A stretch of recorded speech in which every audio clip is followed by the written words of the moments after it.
হঠাৎ করে বিনা নোটিশে 31 জন শ্রমিককে বহিষ্কার করলো কারখানা সংস্থা। ঘটনাটি ঘটেছে দুর্গাপুর ফরিদপুর ব্লকের সরপি এলাকার অবস্থিত নেপচুন গ্রামে একটি বেসরকারি ইস্পাত কারখানায়। হঠাৎ করে কাজ চলে যাওয়ায় চরম বিপাকে শ্রমিক এবং তাদের পরিবার। নিজেদের কাজে বহাল রাখার দাবিতে কারখানার গেটের সামনে বিক্ষোভ। রাজ্যের তৃণমূল শাসনের অবসানের পর শাসক দলের ভূমিকায় বিজেপি।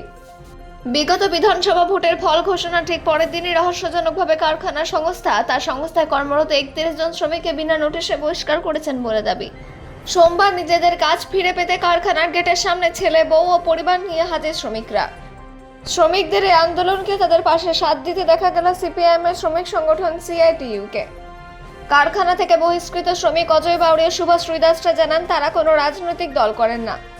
তবে বিগত বিধানসভা ভোটের ফল ঘোষণার ঠিক পরদিনে হঠাৎ করে শ্রমিকদের কাছ থেকে বহিষ্কার করা হয় কারখানা থেকে দাবি বলে আন্দোলনরত শ্রমিকদের।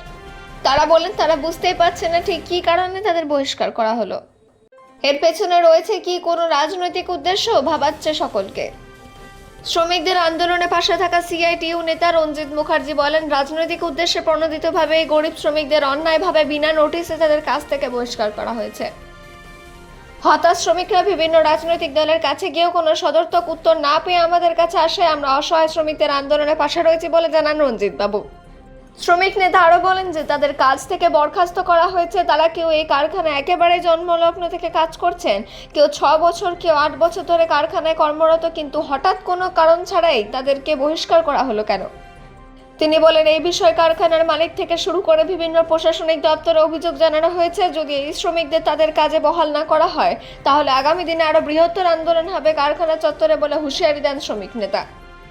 যদিও এই বিষয়ে কারখানার মালিক হিমাংশু বনসালকে ফোন করা হলে ফোনের ওপার থেকে কোনো উত্তর পাওয়া যায়নি। দুর্গাপুর থেকে অজিত মিশ্রা, রিপোর্ট নিউজে।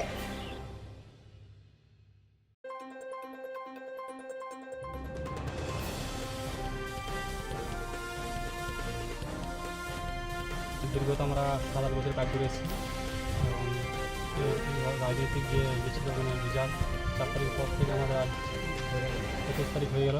আমাদেরকে কারখানা থেকে ব্যাক করেছি বিনা নোটিশে, কোনো নোটিশ নেই, কিছুই নেই। এই কারণে আমাদের আন্দোলন নেমেছি এবং আন্দোলনের যখন আমাদের সফল হয়েছে। কতজন শ্রমিক আছে এরকম? 31 এই অবস্থায় চলছে কি অবস্থায় চলছে কী করবো আর সবার কাছে গেছি, মালিকের সঙ্গে তারা আমার যোগাযোগ নেই। বলছি মালিকের সঙ্গে কথা, মালিককে ফোন করছে, আমাদের মালিক ফোন করছে না, কিছু আমার সঙ্গে বলতে চাইছে না। কী দাবি তোমাদের? দাবি একটাই, আমাদের কাজ জয়েন করবো।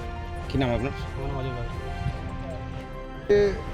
এই কারখানাটা 2007 সালে তৈরি হয়েছে বামফ্রন্ট জামানায়, এবং আমরা এটা তৈরি করেছিলাম যে লোকাল কিছু রিক্রুটমেন্ট হবে এবং লোকালের কিছু ডেভেলপমেন্ট হবে, এবং তারপরে এই প্রোডাকশান শুরু হয় 2012-13 সালে। তখন থেকে কেউ 8 বছর, কেউ 10 বছর, কেউ 12 বছর, কেউ 13 বছর ধরে এই 31 জন শ্রমিক যাদেরকে ছাঁটাই করা হয়েছে তারা কাজ করে আসছে। এই 4 তারিখের পরে, 4 থেকে রেজাল্ট বেরোনোর পরের দিন 5 তারিখে উইদাউট এনি নোটিস তাদেরকে বলা হয় যে তোমাদেরকে কাল থেকে কাজে আসার দরকার, এবং তারা জিজ্ঞাসা করে এর কারণ কী, এবং কারণ মালিক বলতে চায়নি। পরবর্তীকালে তারা হচ্ছে যে এখানে সেখানে ঘুরে সিআইটির কাছে আসছে।